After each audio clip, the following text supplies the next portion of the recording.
مسلمان قوم کے جو مالی حالات ہے اس پر اس کو میں دو حصوں میں بانٹتا ہوں۔ ایک تو مسلمان قوم میں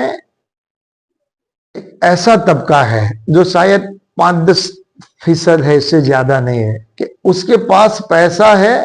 اور اتنا پیسہ ہے کہ دنیا کے بڑے سے بڑے رئیس کی اور ملک کے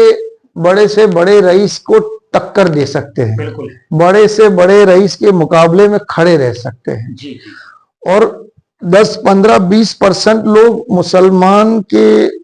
گروپ میں ایسے بھی ہیں وہ جو مالی طور پر دھیرے دھیرے اچھی ترقی کر رہے ہیں، تو یہ خوشی کی بات ہے۔ مگر میں نے جو دیکھا کہ ایک انسان کے پاس بالاتفاق کوئی ایسا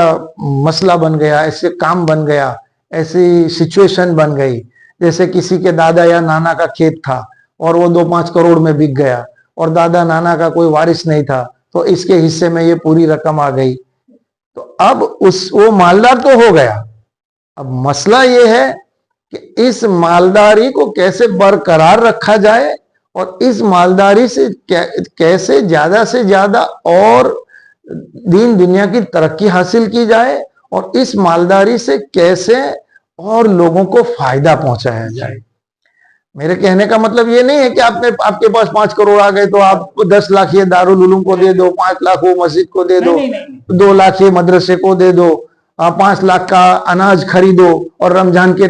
ٹائم پہ 5-5 ہزار والی کیٹیں بنا کر کے غریبوں کو دے دو تاکہ وہ بیٹھے بیٹھے کھائیں اور مزدور محنت کرنا بھول جائیں اور وہ کام چور اور حرامی ہو جائیں۔ میرا کہنے کا مطلب یہ نہیں ہے۔ میرا کہنے کا مطلب یہ ہے کہ اگر اتفاقاً کسی کے پاس پیسہ آ گیا ہے تو کوئی نہ کوئی ایسا گائیڈ ہو جو اس کے پیسوں اس کو سمجھائے، اس کو گائیڈ کرے اور اس کا پیسہ صحیح طریقے سے انویسٹ کرے، تاکہ اس سے یہ اور زیادہ فائدہ کمائے اور زیادہ مالی ترقی کرے اور زیادہ وہ مالدار ہو اور اس سے اور زیادہ اچھے نیک کام کر سکے۔ تو ایک مسئلہ میری نظر میں یہ ہے۔ دوسرا مسئلہ میری نظر میں یہ ہے کہ قوم کے 70-80% لوگ ایسے ہیں، یا تھوڑے کم کر دے تو میری نظر میں کم سے کم 50% لوگ ایسے ہیں جن کے کھانے پینے کے اور 2 وقت کی روٹی کا کوئی اچھا انتظام نہیں ہے۔ صحیح بات۔ اللہ کہیں سے بھی 2 روٹی کھلا دیتا ہے، مگر قوم کے غریبوں کو اپنی غربت کا اور جو دلدل میں پھنسے ہیں وہاں سے اوپر اٹھنے کا کوئی خیال ہی ذہن میں نہیں ہے۔ قوم کی جو آپ ایک بات سمجھاؤں میں آپ کو کہ بھئی آپ کو ایک احساس ہو گیا کہ مجھ میں علم کی کمی ہے، تو اس احساس کو پکڑ کے آپ سوچیں گے کہ بھئی مجھ میں علم کی کمی ہے تو میں علم کہاں سے حاصل کروں۔ صحیح بات ہے۔ مگر آپ کو پتا ہی نہیں ہے کہ آپ جاہل ہیں۔ اب آپ کو اپنے جہل کا پتا ہی نہیں ہے تو آپ علم حاصل کرنے کی کوشش ہی نہیں کریں گے۔ بالکل۔ آپ کی پوری زندگی، آپ کے بال بچوں کی، آپ کے خاندان کی پوری زندگی اسی جہل میں، اسی جہالت میں، اسی بے وقوفی میں گزر جائے گی۔ اسی لیے حدیث ہے نا، یاد آ گیا مجھے، ارشاد کہ اللہ کے رسول نے فرمایا طلب العلم فرضۃ علی مسلم و مسلمہ۔ بے شک۔ اور ایک حدیث وہ معتبر ہے یا نہیں وہ مجھے نہیں معلوم، لیکن ہم جو سنتے آ رہے ہیں کہ رسول نے فرمایا کہ علم سیکھنے کے لیے تمہیں چین بھی جانا پڑے تو چلے جاؤ، اور امام اعظم نے تو فرمایا کہ علم سیکھنے کے لیے اگر تمہیں سریا، کیا تارا سریا، کیا سریا،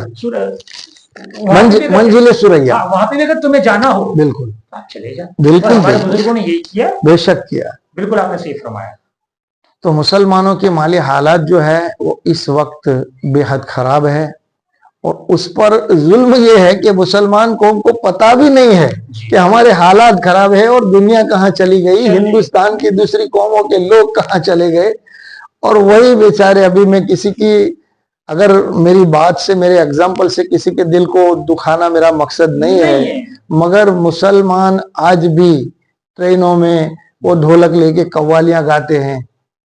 بھیک مانگتے ہیں، در بدر جا کے، یہاں تک کہ مجھے لگا کہ مسلمان قوم نے